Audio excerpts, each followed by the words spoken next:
தஞ்சாவூர், திருவாரூர் உள்ளிட்ட 4 மாவட்டங்களுக்கு இன்று மிக கனமழைக்கான ஆரஞ்சு அலர்ட் விடுக்கப்பட்டுள்ளது.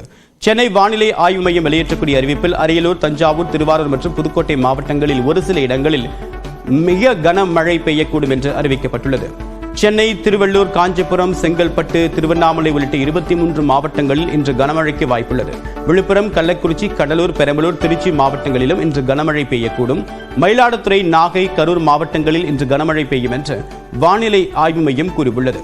கோவை, திருப்பூர், தேனி, திண்டுக்கல், மதுரை, சிவகங்கை, ராமநாதபுரம், விருதுநகர், தென்காசி, தூத்துக்குடி மாவட்டங்களில் இன்றும் நாளையும் கனமழை பெய்யும் என்று வானிலை ஆய்வு மையம் கணித்துள்ளது. மேலும் நாளை நெல்லை, கன்னியாகுமரி, நீலகிரி மாவட்டங்களில் கனமழை பெய்யும் என்று தெரிவிக்கப்பட்டுள்ளது.